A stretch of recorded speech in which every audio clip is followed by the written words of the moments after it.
That's the cover of the book, right? And it's literally like a diary. Mm-hmm. I mean, it is a diary. Indeed. It's got lines drawn on it, Hmm. and it's got poems and prose like that. This is the epilogue, which is sort of the last section of the book. I almost thought of calling this book Walk the Mist. So this says, walk the mist, searching for answers everywhere except where lie the solution. The key lies on the other side of the mist, through the unknown, the unsafe. On the other side lies paradise, clarity of purpose, potential of true self, and true happiness. In between lie your worst fears, the fear of loneliness, the fear of being alone, no one to love or be loved by, the fear of being inconsequential. I've written a book, and if you notice, my book doesn't even have my face on it. I think in today's day and age, regardless what industry you're in, there are a lot of pressures. So I won't single out Bollywood or acting per se. But for me to survive the industry, I need to have a very thick skin, right? And it's somewhere in between other people who really, really quote unquote succeed, is that some who might not be as sensitive, but then have very thick skin to survive it. And unfortunately, there are a lot of people who are very sensitive and therefore really good at what they do, but they don't have a thick enough skin to survive it. Mr. Khanna, Rajesh Khanna was the greatest first superstar we've had. Then Kumar Gaurav, like I said, he was a heartthrob. Okay, so that's one thing that I never. It's not like I arrived and I was like, "Whoa, who's this guy?" I mean, I had success. Honestly, I did get a fair bit of attention, but it wasn't that bad that it would just just kind of restrict my view of the world as objectively as possible. Charles Sobraj. Right, yes. Let's take Charles Sobraj, all right? But if his photographs are splashed all over and once he goes in the street, people might recognize him. But does that make it anything special? So, I mean, I was a financial analyst. So I didn't per se would invest your money, but my boss would tell me to analyze, someone's financial statement and then figure out, how it would do.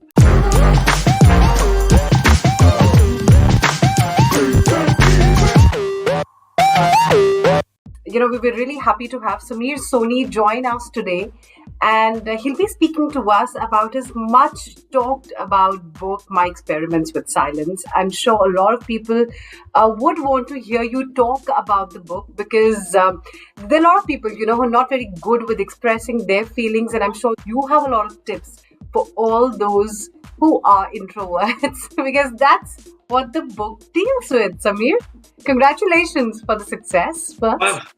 Firstly, thank you so much. And I don't know if introverts are not good with expressing their emotions or feelings. I just think they're not comfortable. Mm-hmm. Okay. It's not as much as they're not good. I think probably if they felt comfortable enough in the environment they would speak quite a bit about it. I think it's just that they're probably more inward looking than outward looking. And we live in a world which is largely focuses on what's around us, right? And it's very easy for an introvert to get lost in that, right? And the worst thing that can happen to them is that if they start feeling, because not introverts really know they're introverts, right? I mean, I didn't know. I just thought I was shy or awkward or reserved. These are the words that I use for myself. It was never introvert. It's only after thinking and reading and going for counseling and stuff, and like, wait a minute, I am wired different. Different things mean different things to me, and I don't have to be like A, B, C, D, E. I am different, and that person is different, and that works for him or her, and that might not work for me. Something else might work for me. So it's just understanding and accepting yourself that look. You're not like the rest, so you don't have to pursue what everybody else is pursuing. Okay, well, that's the cover of the book, right? And it's literally like a diary. Mm-hmm. I mean, it is a diary. Indeed. It's got lines drawn on it, and it's got poems and prose like that. This is the epilogue, which is sort of the last section of the book, I almost thought of calling this book Walk the Mist. So this says, walk the mist, searching for answers everywhere except where lie the solution. The key lies on the other side of the mist, through the unknown, the unsafe. On the other side lies paradise, clarity of purpose, potential of true self, and true happiness. In between lie your worst fears, the fear of loneliness, the fear of being alone, no one to love or be loved by, the fear of being inconsequential, the fear of simply withering away, unnoticed, let alone mourned. Not belonging to anyone, no one belonging to you, no one in front, behind, or besides, only you and the rest of the world. Walking through the mist tears every pretense of self until you're left alone, unsheltered, unclothed.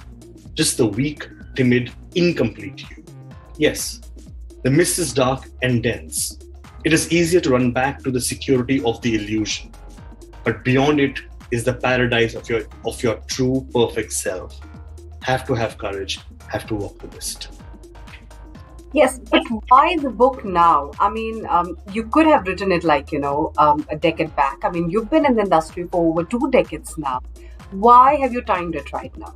Is it because you're seeing a lot such instances in the showbiz industry as well that, people are suffering because of COVID, lack of opportunities, because they can't speak out, what they desire and what they wish for? Are these the reasons that actually compel you to write the book right now? The timing was just purely coincidence that I was approached by the publishing house that they were interested in me writing memoirs. And this was actually during the pandemic, I guess for last year and stuff, because pretty much there are too many things you can do sitting at home, right? Writing is one of the obvious things that you can do. So they approached me and asked me if I was interested in writing memoirs. And I said, look, not memoirs, but I have some stuff that I've written a long time back, which I think is very relevant now. If you are keen to explore that, then I'd be okay with that. So they read it and they said, wow, this is something we can build on. And then the process started building and giving it a structure. So it wasn't like a conscious effort. It was like, had they not approached me now, it might not happen at all. It wasn't like a pre-planned thought that, oh, this is a good time, maybe I should go.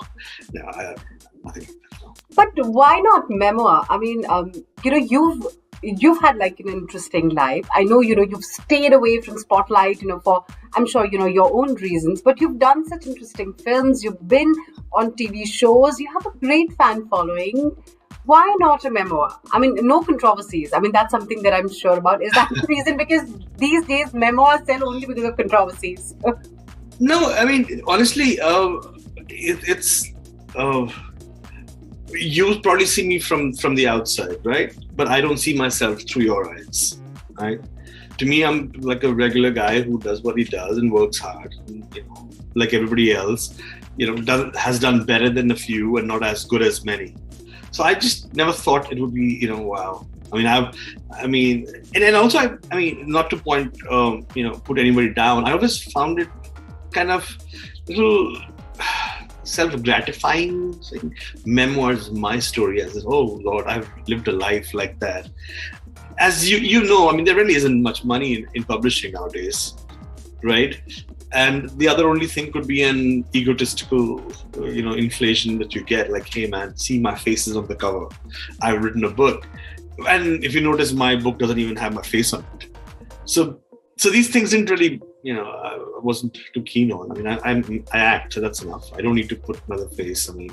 Because to me, then that is an entity by itself. It should hold up, right? I've been a big fan of biographies and autobiographies.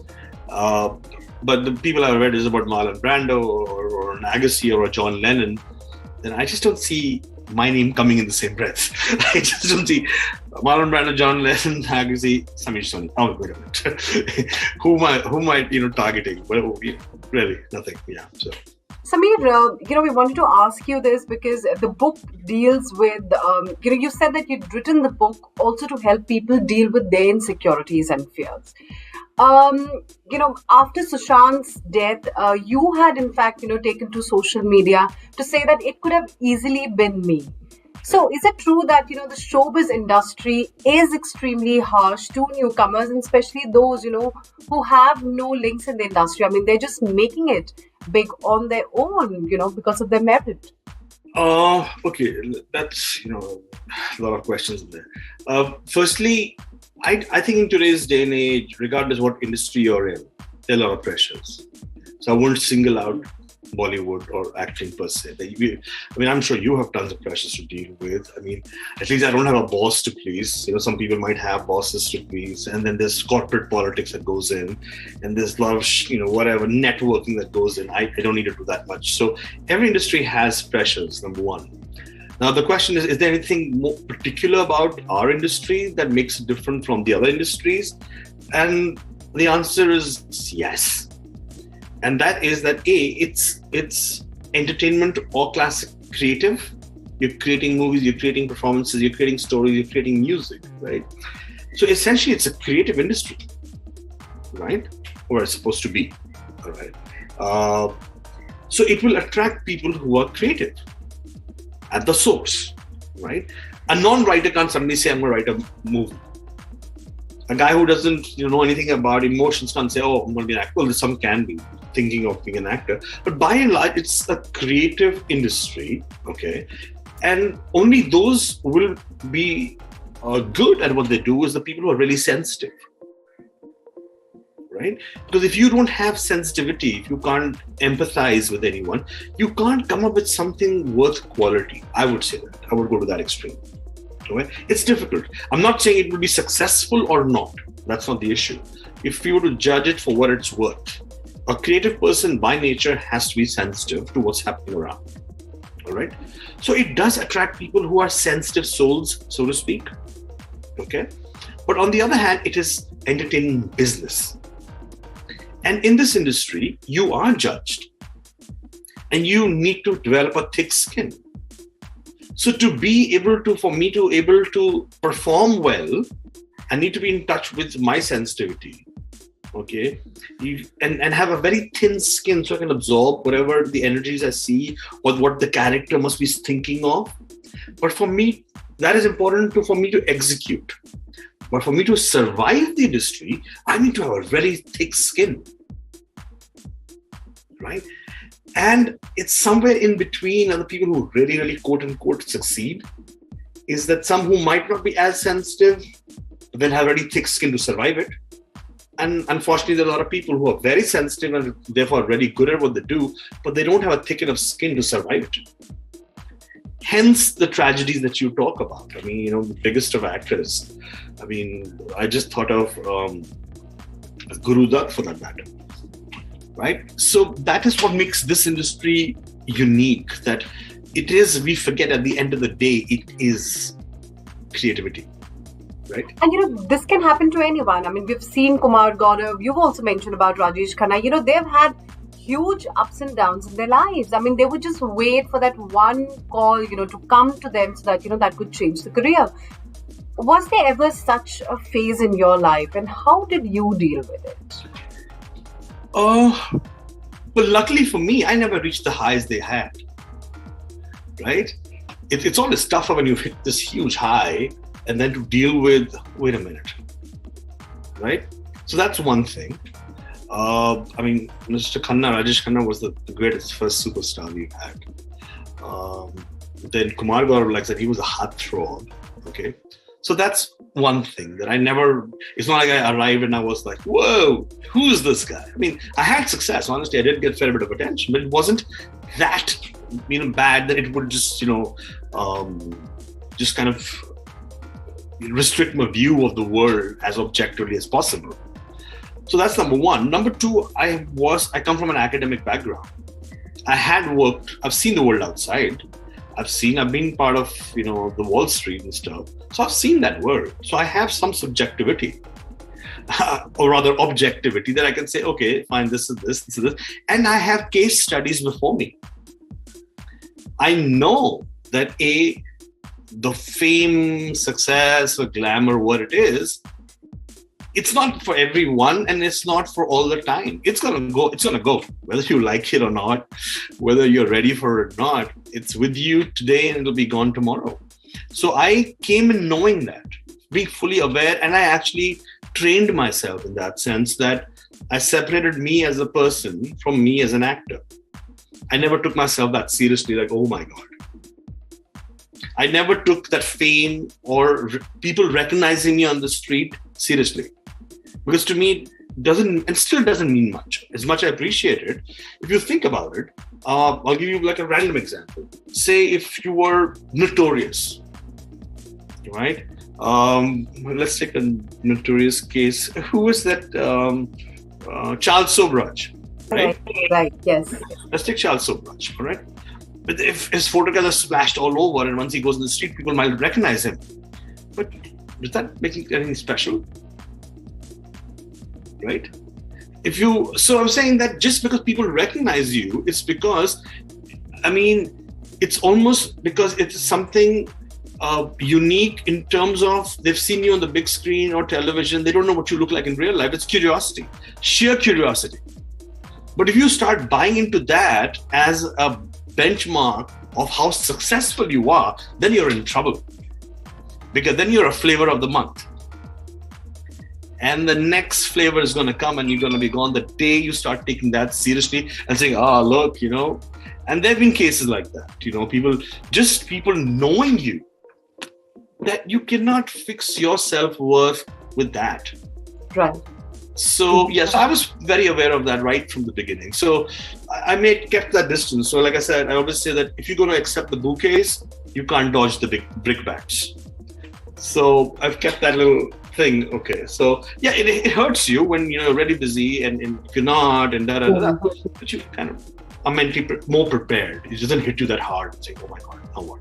Samir Soni as an investment banker and now an actor. Ye shift. This was a drastic decision, right? I think it's. Again, I personally feel it's made out to be more than it is. Really, because it sounds really dramatic. Really, to put things in perspective, I was born and raised in Delhi. Yeah. My brother was living in US. I had decent grades, and he had gone to college in US.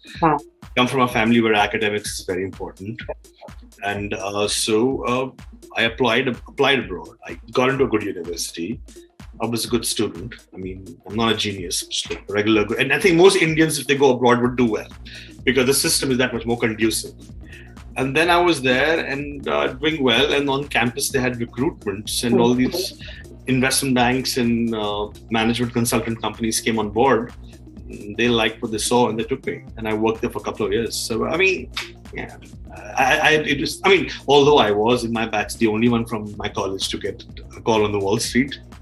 So, investment banker, what is it? What are the tips that you would like to give out to people who don't even know how to invest their money? But you've been in this industry, you are making enough money. What tips do you give to Neelam? You should have asked me that question 20 years back. I probably have a good tip to give you. Right now, all I can say is follow your heart. I can't tell you anything. I wasn't meant for that, really. It wasn't my dream. It was, I think, my parents' dream and how the world thought, because that was the most thing you did. Back in the 90s, if you were working the Wall Street, you were like smart. And it was, an opportunity I got and I took it. And, so what was the experience like, working there? Nothing like a Wolf of the Wall Street, nothing like that. We did not have, it just meant spending a lot of hours in front of the computer. It meant, your time being coordinated in what the UK time was while you're in New York or in LA. It meant having your head buried in financial statements, looking through what's going on. And at least once a week we did an all-nighter. So it was kind of cool because there were other analysts who were there. So, I was a financial analyst. So I didn't per se would invest your money, but my boss would tell me to analyze, someone's financial statement and then figure out, how it would do. So, so that meant a lot of hours staring at the computer. And, there are a lot of people out there who would see the Bloomberg or who would see how, the various S&P 500 is going and stuff. But I wasn't that. I could deal with it because I can think. I mean, numbers are okay for me. But do I enjoy that? No. So I had a house in Battery Park City which overlooks the Statue of Liberty. And I was working in the World Financial Center, which is right next to where was the World Trade Center. And I used to be miserable. And I thought to myself, hey man, you're here, you're making this much money, you look at Statue of Liberty, and if you're miserable, something is seriously wrong. We need to figure this thing out. So then I, at a very young age, early 20s, I was asking this question, what do you really want in life? Clearly it's not this, right? So I came up with an answer which seemed pretty good at that time. I don't know if it still holds, that I want to do what I wouldn't mind doing even if I wasn't paid for it. That was my criteria of my profession. And the only thing I could think of was acting, because I've been acting since I was 8 years old. I said, I gotta do it. I was scared because no one from my family is from the industry. I don't even come from Bombay, I'm from Delhi. I was scared as hell. And then I read somewhere that, if you do something, and even if it's a wrong decision, time takes care of it. But if you don't do it, you keep wondering to yourself that, what if I tried?